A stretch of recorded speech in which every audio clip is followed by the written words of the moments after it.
Señora Vivian, té la paraula. Gracias, señora alcaldesa. Buenas tardes a todos. Bueno, en primer lugar, como ha hecho referencia el señor Amat, decir que respetamos absolutamente el criterio dado por parte de Tesorería, el argumento que se da, pero bueno, consideramos que la comisión informativa es una herramienta más. Se nos insta también a que esto se haga en pleno. Por otra parte, también consideramos que los tiempos para poder presentar alegaciones, como se nos dice en una comisión, bien sabe que con 2 días que nos llega la convocatoria es muy difícil poder preparar y presentar unas alegaciones. Y por último, decir que bueno, yo creo que ustedes también se han tenido que utilizar la herramienta de alegaciones tal y como se permite los 30 días siguientes a su publicación en el boletín, así lo han hecho. Aclarando el tema de la parte del informe técnico. Efectivamente, el día 5 de diciembre el Grupo Municipal Socialista presentó...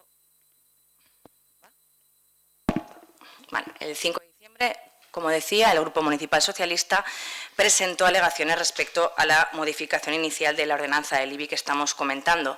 Vuelvo a repetir para que quede claro a los que nos están escuchando que una vez se aprueba de manera provisional una ordenanza, en este caso fue el pasado 24 de octubre, se publicó en el boletín el 26 de octubre, se dispone de un plazo de 30 días para que todo aquel que lo considere, grupo municipal, asociación, ciudadano de a pie, pueda revisarla y presentar las reclamaciones que considere oportunas.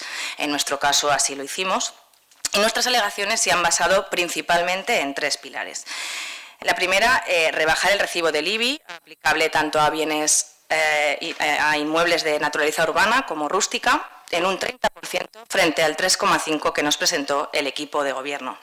Bien, volveremos a repetir con ejemplos que posiblemente es como mejor se entiende, ¿no? Una persona con un recibo de IBI para 2025 de 300 euros, con esa reducción del 30% pasaría a pagar 210 euros. En el caso que comento, con ese 3,5 que pretenden aprobar, pasaría a pagar 289,5. 10,5 euros es la rebaja que ustedes nos traen hoy a aprobación definitiva. Volviendo a esos 90 euros que se quedan en el bolsillo del ciudadano, que es donde mejor están, tal y como ha verbalizado el señor Brito en reiteradas ocasiones, si aplicásemos la reducción del 30%, realmente sí que se puede llegar a aliviar esa carga impositiva de esa unidad familiar, ya que se va a enfrentar, o de hecho ya se ha enfrentado, ¿no?, a otras subidas de tasas o impuestos. Esa misma persona que pagaba 10,10 euros de tasa municipal de recogida de residuos, recordemos que viene del Plan Eco 2022, gobernando en Vinaròs, PSOE y Compromís, ahora pasará a pagar 68 euros. Esa misma persona, el pasado mes de julio, pasó a pagar 109 euros en lugar de los 89 que se pagaban hasta el momento por la tasa de residuos del consorcio. Y repetimos, consorcio presidido por el Partido Popular y que sus compañeros de partido, señor Gandía, votaron a favor de esta subida el pasado noviembre de 2023, por mucho que nos lo quisiesen negar, ¿no? En el pleno nos lo negó, está publicado. El ayuntamiento se opone y vota en contra de la subida de la tasa de basuras aprobada por el consorcio de residuos. Miren, si sumamos esos 51 euros de más por la tasa de recogida de residuos, si sumamos esos 20 euros de más por la tasa de residuos de consorcio, hablamos de 71 euros que el ciudadano ha pagado o pagará, no más, sin comérselo ni bebérselo. Y si además esa misma persona ha decidido este año reformarse el baño y la cocina, este año también se ha visto perjudicado por la subida al doble del impuesto del ICIA, el impuesto de construcciones, instalaciones y obras, del 1,75 al 3,5, incremento aprobado el pasado mes de julio por el tripartito. En fin, que no creemos en absoluto que esa rebaja que ustedes proponen del 3,5% del recibo de IBI vaya a permitir al ciudadano de Vinaròs compensar todas esas subidas impositivas que ustedes nos vienen regalando desde ya hace unos meses. En segundo lugar, ustedes, es cierto, incluyen una modificación de esta ordenanza, unas rebajas adicionales, como muy bien ha dicho el señor Brito, para las familias numerosas. Nos movemos entre el 5% el mínimo y el 60% el máximo.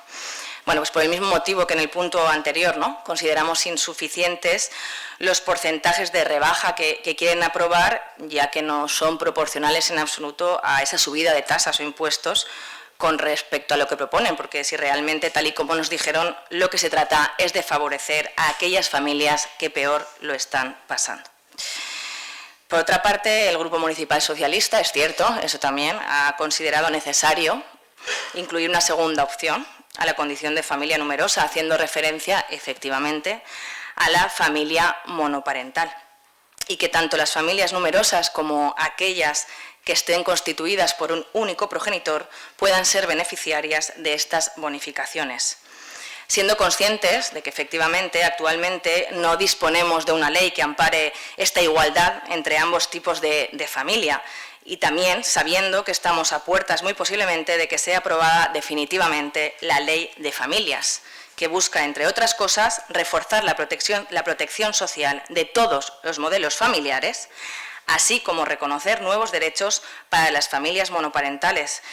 Consideramos que, siendo que la realidad de las familias y la estructura social de los hogares ha cambiado y evolucionado mucho en los últimos años, es nuestra obligación, como representantes de la ciudadanía, dar respuestas certeras y adecuadas a la nueva realidad social, y esperamos que esta anotación, efectivamente, sea tenida en cuenta por el equipo de Gobierno llegado ese momento. Y para finalizar con lo que esta propuesta se refiere, y haciendo uso de esa frase, ¿no?, del señor Gandía, cuando dijo que se trataba de favorecer a las familias con menos recursos, consideramos también necesario que la bonificación de ese 90% se aplique a familias numerosas, monoparentales llegado el momento, cuyos ingresos anuales en esa unidad familiar sean inferiores a 24.000 euros. Y ya en tercer lugar, actualmente, como todos sabemos, existe el fraccionamiento de este impuesto en 2 pagos anuales, y desde el Grupo Municipal Socialista, siguiendo la línea de poder aminorar ese peso que ha supuesto y supondrá a la ciudadanía la subida de impuestos y tasas, consideramos apropiado y necesario que la ordenanza recoja la posibilidad de poder pagar este impuesto en 4 pagos anuales. Miren, que al final es cuestión de prioridades y de hacer cuentas. El hecho de aplicar la reducción del 30% al recibo del IBI, tanto urbano como rústico, sí, antes de que me lo diga, es cierto, supone ingresar en las arcas del ayuntamiento unos 3 millones de euros menos. Pero miren, haciendo mención al basurazo de Pedro Sánchez, que tanto nombran Partido Popular y Vox, hablamos de 1.700.000 euros que, como bien dijo el señor Gandía en lo que a la tasa de recogida de residuos se refiere, deja de aportar el ayuntamiento y lo paga íntegro el ciudadano, dado el nulo trabajo realizado por su parte para buscar alternativas. Siguiendo, por ejemplo, se encuentran posiblemente con 325.000 euros más de recaudación como consecuencia de su subida del impuesto del litio.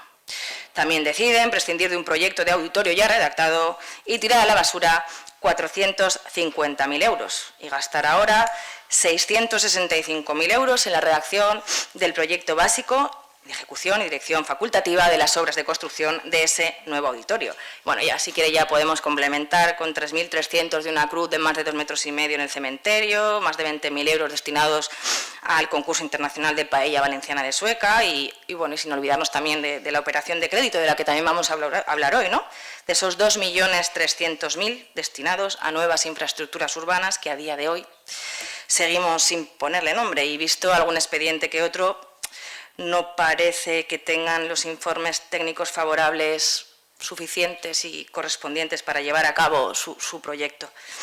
Y bueno, ya lo dejamos aquí de ejemplos, porque creo que ya he conseguido esos 3 millones de euros de los que hablábamos, que supondría reducir ese 30% al recibo del IBI, ¿no? Y ahora, señor Gandía, es cuando también le pregunto, que volverá a repetir después de estos datos que ustedes no nos engañan y que, aunque su bajada no compensa, es lo que puede hacer realmente ahora mismo este ayuntamiento. ¿De verdad nos quiere hacer creer que el Ayuntamiento de Vinaròs no puede asumir más de 400.000 euros en lo que a rebaja de IBI se refiere? Ya para acabar, el voto en contra del Grupo Municipal Socialista no está basado únicamente en la desestimación de las alegaciones presentadas, sino en la falta de voluntad política para trabajar en esta ordenanza, trabajar para realmente conseguir unas rebajas impositivas del IBI que cuanto menos puedan compensar, pero de verdad, a la ciudadanía y realmente siente ese alivio impositivo del que hablaba orgulloso el señor Gandía con su rebaja del 3,5% del IBI, aun reconociendo que en eso le doy toda la razón. Sus medidas no compensan, pero en lo que no le puedo dar razón es cuando dijo convencido que el Gobierno municipal trabaja para reducir al máximo las cargas tributarias a la ciudadanía. En definitiva, que las propuestas presentadas son legales y realizables. Algunas de ellas podrían ser inmediatas, otras a corto o medio plazo. Solo requieren de dos cosas muy importantes y repito, voluntad política en aprobarlas y prioridades del equipo de gobierno. Al final, lo que no son cuentas son cuentos. No hemos podido disponer de cuentas económicas por su parte que ratifiquen este no a nuestras alegaciones, a una bajada impositiva de mayor envergadura. En cambio, la relación de gastos que les acabo de detallar, y son solo algunos ejemplos, avalan cuáles son las prioridades de este equipo de gobierno. Y, desde luego, no lo es ni el ciudadano ni lo es su bolsillo. Gracias.